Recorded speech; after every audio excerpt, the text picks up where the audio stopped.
Hello students, अब आपका next part start करते हैं जो आपका चैप्टर 11 चैप्टर था लाइट, शैडो एंड रिफ्लेक्शन। सभी बच्चे अपनी बुक को ओपन करेंगे और पेज नंबर 159 निकालेंगे। चलिए स्टार्ट करते हैं। इसमें हम पढ़ेंगे light travels in straight line. जो हमारी लाइट है वो स्ट्रेट लाइन में कैसे ट्रैवल करती है इसके बारे में पढ़ेंगे। Shine a torch in a dark room, अगर आप अंधेरे में एक टॉर्च जलाएंगे। Can you see a circle of light in front of you, तो क्या आप देख सकते हैं कि एक सर्किल बन जाएगा आपके सामने। Move the torch to your right, अगर आप राइट की तरफ अपने टॉर्च को मूव कराएंगे। You will now be able to see object on your right, तो आपके राइट में जो भी ऑब्जेक्ट रखा होगा आपको वो दिख जाएगा, but not in front of you, लेकिन आपके सामने जो ऑब्जेक्ट रखा होगा वो आपको दिखाई नहीं देगा। Why do you always see only the object directly in front of the torch, this is because light travel in a straight line. तो इन्होंने बोला है कि why do you always see, क्यों हमेशा see only the object directly in front of the torch, यानी कि जो भी टॉर्च के सामने चीज़ें आ जाएंगी या जो भी टॉर्च के सामने चीज़ें रखी होंगी, ऐसा क्यों है कि वही दिखाई देती है, उसके आसपास की चीज़ें क्यों नहीं दिखाई देती। ऐसा बच्चों ऐसा इसलिए है क्योंकि जो लाइट है वो सिर्फ स्ट्रेट लाइन में ट्रेवल करती है। अगर आपने लेफ़्ट डायरेक्शन में टॉर्च को मूव कराया तो लेफ़्ट साइड की चीज़ें दिखाई देंगी।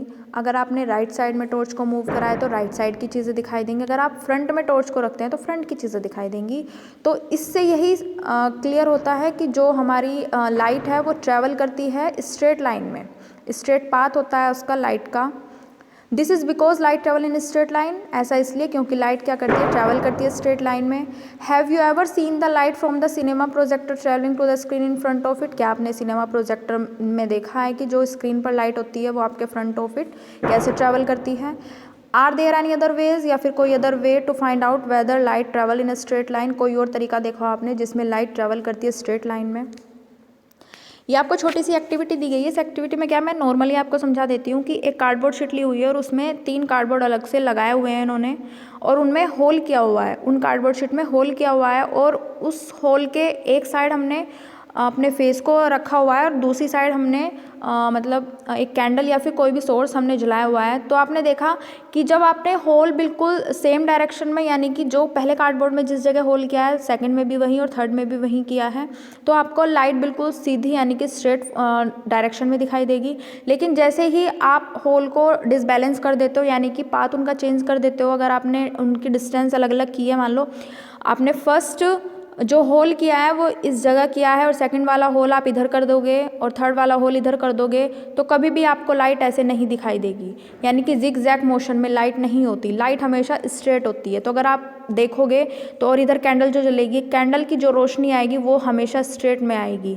अगर उसके सामने जो चीज़ होगी या अगर होल होता तो उसमें से लाइट पास हो जाती। मान लो ये आपकी कैंडल रखी हुई है, इसमें यहाँ पर होल है तो यहाँ से पास होगी। अगर सामने बिल्कुल स्ट्रेट फॉरवर्ड यानी कि बिल्कुल उसके सामने होल होगा तो यहाँ से पास होती हुई वो सामने निकल जाएगी। लेकिन अगर होल यहाँ पर होगा तो वो ये नहीं है कि यहाँ से यहाँ आने के बाद वो यहाँ पर ट्रैवल करने लगेगी, नहीं, क्योंकि लाइट हमेशा जो कैंडल की जो रोशनी होगी वो आपको हमेशा स्ट्रेट फॉरवर्ड में दिखाई देगी, यानी कि बिल्कुल स्ट्रेट दिखाई देगी स्ट्रेट लाइन में, वो कभी भी जिगजैग मोशन में दिखाई नहीं देगी। तो यही होता है, इसीलिए बोला गया है कि लाइट हमेशा किस में ट्रैवल करती है, स्ट्रेट लाइन में ट्रैवल करती है। The property of light travelling in a straight line is called rectilinear propagation of light. जो प्रॉपर्टी होती है लाइट ट्रैवल करने की स्ट्रेट लाइन में, उस प्रॉपर्टी का नाम होता है रेक्टिलिनियर प्रोपगेशन ऑफ लाइट। उसके बाद आता है नेक्स्ट टॉपिक, रे एंड बीम्स के बारे में बात करेंगे। You have learn that light travel in a straight line, अभी आपने देखा कि लाइट ट्रैवल करती है स्ट्रेट लाइन में, इज कॉल्ड रे ऑफ लाइट। तो उसी को हम क्या बोलते हैं, रे ऑफ लाइट। अगर आपको कहीं रे ऑफ लाइट का साइन बनाना पड़े, ठीक है, कि हम कैसे शो करते हैं, तो उसको ऐसे शो करते हैं, बड़ी क्लासेस में आप पढ़ेंगे। और अगर आप ए बीम ऑफ लाइट के बारे में अगर आपको कोई शोन कराना है, कहीं पर भी दिखाना है, तो ए बीम ऑफ लाइट यानी कि बहुत सारी लाइनें हम बना देंगे जो स्ट्रेट लाइन होंगी और एरो वाली लाइनें बनाएंगे। एक कलेक्शन ऑफ रेज, जो रेज का कलेक्शन होता है उसको हम बीम ऑफ लाइट बोलते हैं। और एक लाइट जो ट्रैवल करती है स्ट्रेट लाइन में उसको हम रे ऑफ लाइट बोलते हैं। उसके बाद है शैडो। शैडो के बारे में पढ़ेंगे।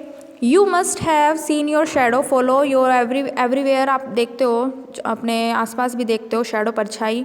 You might have also seen shadow of plant की शेडो, एनिमल की शेडो और अदर ऑब्जेक्ट, बहुत सारे ऑब्जेक्ट की शेडो देखते हो। We have studied at opaque object do not allow light to pass through them. और आपने अभी पढ़ा है कि ओपेक ऑब्जेक्ट में से कोई भी लाइट पास नहीं होती। नेक्स्ट पेज पर आते हैं। What happens when light falls on an opaque object. तो क्या होता है जब ओपेक ऑब्जेक्ट के ऊपर लाइट गिरती है। Since light can not pass through it, क्योंकि उसमें से तो कोई भी लाइट पास नहीं होगी। The space behind the object appears dark.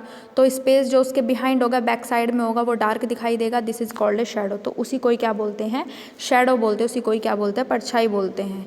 यानी कि ओपेक ऑब्जेक्ट ऐसी चीज़ है जब उसके ऊपर लाइट पड़ेगी तो उसके बैक साइड में कोई भी लाइट, कोई भी चीज़ें दिखाई नहीं देगी, तो उसी को ही उसकी परछाई बन जाएगी वो। तो उसी को ही क्या बोलते हैं, शेडो बोलते हैं।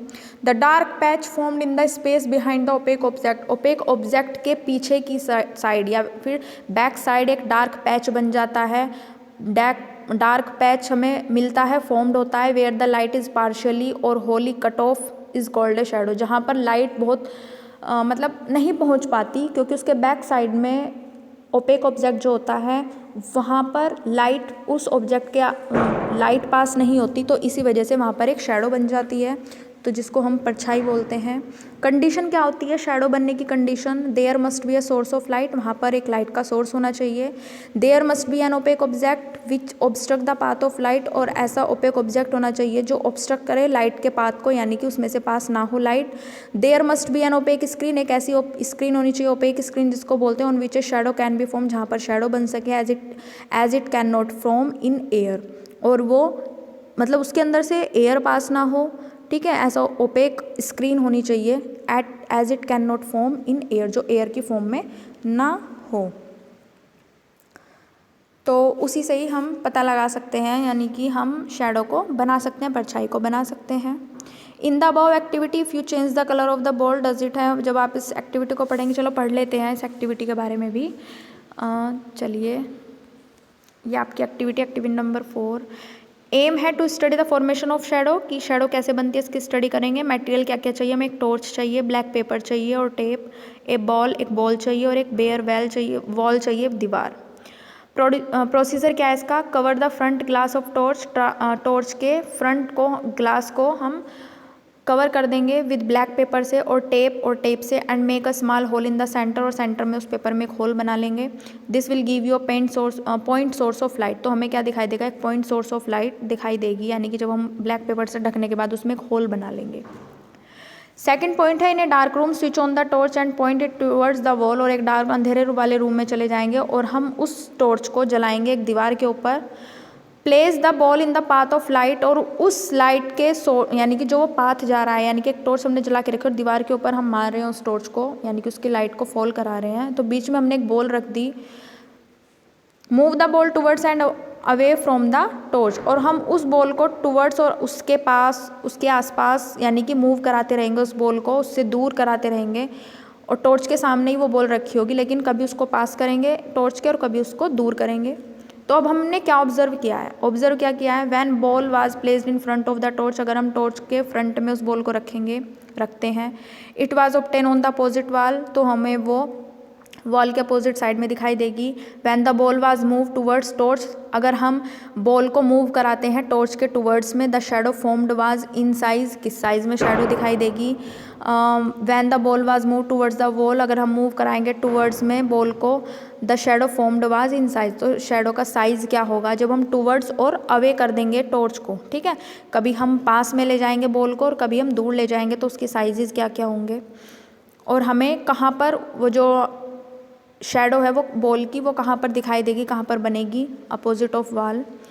कंक्लूजन क्या निकला, you might have observe that when the object move closer. अगर हम ऑब्जेक्ट को बहुत ज़्यादा, यानी कि कोई भी चीज़ हमने ली है और वो सोर्स ऑफ लाइट के बिल्कुल पास में रख देंगे, तो जो साइज़ है ऑब्जेक्ट का या फिर शेडो का जो साइज़ है वो इंक्रीज़, यानी कि बढ़ जाएगा। And when it move away from the source of light. और जब हम उसको दूर ले जाएंगे सोर्स ऑफ लाइट के, तो जो साइड है शेडो का वो डिक्रीज़ हो जाएगा। यानी कि हमें दो ही चीज़ देखने को मिली। अगर हम उस बॉल को टॉर्च के पास लाते हैं, बिल्कुल पास लाते हैं, तो जो शेडो है उसका साइज़ बढ़ जाएगा, लेकिन अगर हम दूर ले जाते हैं तो उसका साइज़ डिक्रीज़ हो जाएगा, घट जाएगा। तो इस एक्सपेरिमेंट से हमें यही पता चला है। नेक्स्ट है you might have observe that you shadow is always black colour की शेडो होती है, आपने अभी ऑब्जर्व किया है, हमेशा ब्लैक कलर की ही शेडो बनेगी। Moreover it changes length and direction during the day के टाइम में उसकी लेंथ और डायरेक्शन चेंज हो जाएगी। This is because the position of the sun की पोजीशन की वजह से जो हमारी परछाई होती है वो चेंज होती रहती है, या फिर किसी भी ऑब्जेक्ट की परछाई। अब जैसे नून के समय अगर आपके सर के ऊपर सूरज है तो आपकी बिल्कुल जो साइज़ आपका है वही उसी साइज़ की परछाई बनती है। लेकिन अगर आप मॉर्निंग के टाइम से देखना शुरू करें तो जो परछाई होगी वो थोड़ी छोटी होगी, ठीक है। और बिल्कुल सुबह के टाइम पे देखें, यानी कि इवनिंग, नून और इवनिंग के टाइम में और मॉर्निंग के टाइम में जो आपकी परछाई होगी, देखो अगर लाइट सोर्स के बिल्कुल पास में ऑब्जेक्ट चला जाए तो वही बात है, शेडो की जो साइज़ है वो इंक्रीज़ हो जाएगा। लेकिन अगर उससे दूर हो जाए, ऑब्जेक्ट सोर्स ऑफ लाइट से दूर हो जाए, यानी कि इवनिंग के टाइम में चला जाए, तो जो हमारा साइज़ है वो डिक्रीज़ हो जाएगा, घट जाएगा। An opaque object cast dark shadow, जो ओपेक ऑब्जेक्ट होते हैं वो डार्क शेडो बनाते हैं।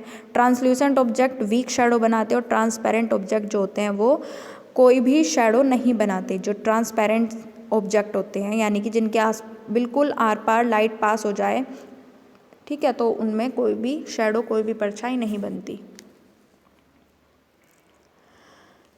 नेक्स्ट पेज है page number 161। A point source of light produce a shadow of total darkness if the source of light is bigger. अगर हम एक पॉइंट सोर्स लेते हैं तो टोटल डार्कनेस शेडो की दिखाई देगी। लेकिन अगर हम थोड़ा सा लाइट का सोर्स बढ़ा दें तो the shadow is not well defined, तो हमें अच्छे से हम डिफाइन नहीं कर सकते, शेडो को नहीं बता सकते। If then consist of two region, दो रीज़न हो सकते हैं, अम्ब्रा और पिनम्ब्रा। तो अम्ब्रा और पिनम्ब्रा के बारे में अगर हम पढ़ें, अम्ब्रा क्या होता है, पिनम्ब्रा।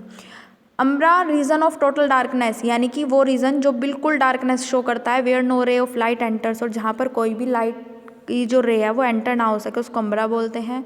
और पिनम्ब्रा बोलते हैं रीजन ऑफ पार्शियल डार्कनेस, या थोड़ी बहुत या फिर ना के बराबर कोई भी लाइट वहाँ से, कोई भी रे वहाँ पर एंटर करे सराउंडिंग द अम्ब्रा, अम्ब्रा के चारों तरफ some light reaches this region, और कुछ लाइट वहाँ तक पहुँच सकती है, लेकिन ज़रूरी नहीं है लाइट पहुँचे, तो उसको पिनम्ब्रा बोलते हैं। You can observe umbra and penumbra by removing the black paper or tape from the torch in activity 4। जैसे आपने एक्टिविटी 4 में जो हमारा सोर्स था, लाइट का टॉर्च थी, उसके ऊपर हमने ब्लैक पेपर लगा कर छोटा सा होल कर दिया था, एक पॉइंट सोर्स बना दिया था।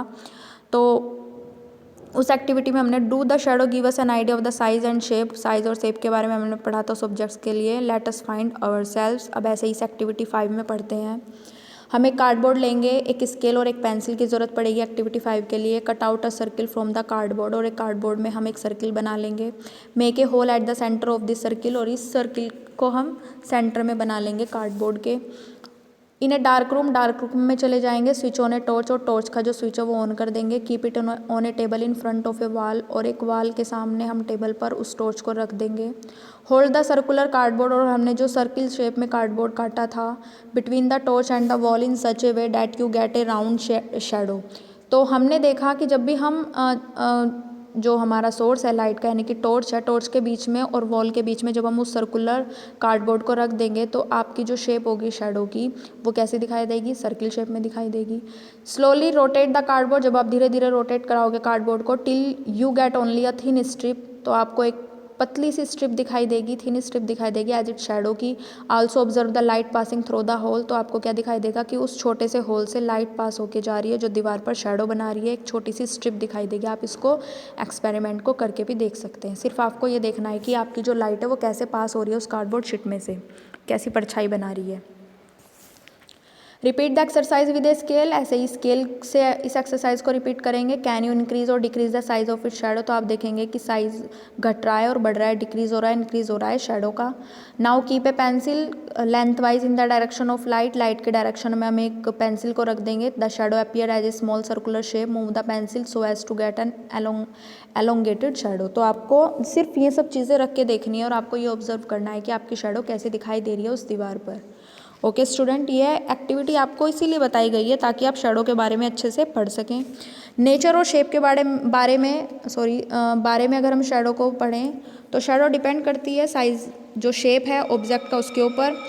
The shape of the source of light, light के सोर्स के साइज़ के ऊपर, and that of the object के ऊपर। The position of the source of light, light का जो सोर्स है उसकी पोजीशन के ऊपर। And distance between the source of light and object, और लाइट और ऑब्जेक्ट के बीच में जो भी डिस्टेंस है उसके ऊपर क्या करती है, डिपेंड करती है। बच्चों अभी भी आपका चैप्टर रह गया है। नेक्स्ट वीडियो में नेक्स्ट पार्ट में इस चैप्टर को कंप्लीट करेंगे। Okay students, thank you and have a nice day.